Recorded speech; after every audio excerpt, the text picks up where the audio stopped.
का।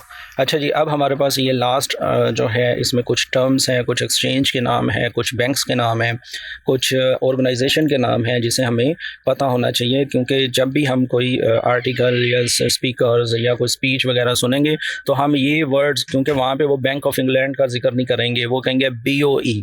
ठीक है, आर्टिकल में ये वर्ड यूज़ होगा BOE। तो BOE का मतलब है बैंक ऑफ इंग्लैंड, BOC का मतलब है बैंक ऑफ कनाडा, बूबा ये जर्मन सेंट्रल बैंक है। ठीक है, जैसे फेडरल रिजर्व है उसी तरह बूबा जो है ये जर्मनी का बैंक है। जर्मनी कौन सी कंट्री में आता है, हमें किस में देखना है, प्लीज़ एवरीवन आंसर।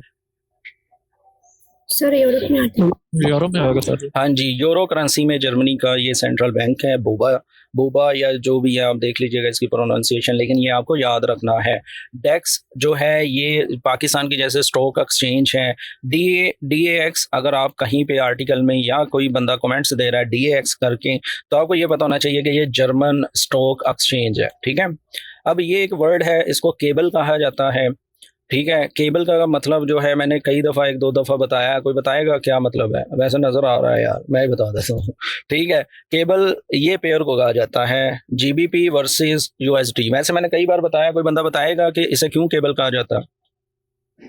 ये केबल इसको इसलिए कहा जाता है कि ये जो है ना ब्रिटिश पाउंड, इनकी जो कंट्री है UK यूनाइटेड किंगडम, और जो हमारा अमेरिका है USA और इन दोनों के दरमियान एक जो है केबल का मुआहदा हुआ था। ठीक है, इसके बाद है जी ये CAC या CAC 40, ये फ्रेंच स्टॉक एक्सचेंज है।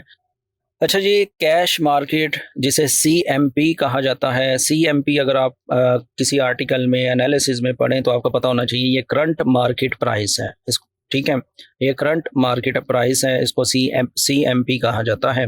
इसी तरह CBOT Chicago Board of trade.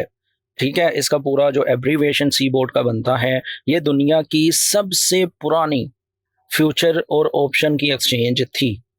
ये वाली सी बोर्ड जो थी ये दुनिया की सबसे पुरानी एक्सचेंज थी, जिसमें फ्यूचर यानी जो हम ट्रेड कर रहे हैं और ऑप्शन की ट्रेड होती थी, जो कि ऑप्शन बाइनरी वगैरह है।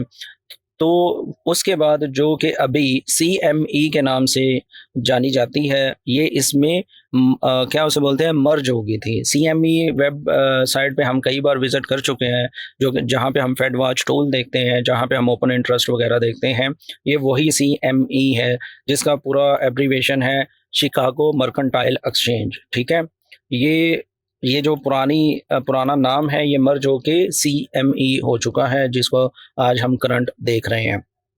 इसके बाद हमारे पास आता है जी CBI। ठीक है, ये कॉन्फेडरेशन ऑफ ब्रिटिश इंडस्ट्री की ये एक ऑर्गेनाइजेशन है। ठीक है, जो कि नेशनल और इंटरनेशनल बिजनेसेस को देखती और उसे हैंडल करती है।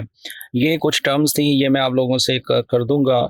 ठीक है, कुछ अभी बाकी हैं, जैसे कि RBA और इस तरह करके जो बाकी बैंक भी रहते हैं, उसको भी मैं इंशाल्लाह आप लोगों के साथ डिस्कस करूंगा, आप लोगों को मैं बताऊंगा। तो ये हमारी जो टर्म्स थी ये हो चुकी हैं ख़त्म। अब हम देखेंगे मूविंग एवरेज, लेकिन उससे पहले मैं आप लोगों से यानी क्वेश्चन आंसर करना चाहता हूँ इसके रिलेटेड, क्या किस किस को ये चीज़ें पता थी और किस किस को नहीं पता थी, और किसको समझ आई किसको नहीं समझ आई।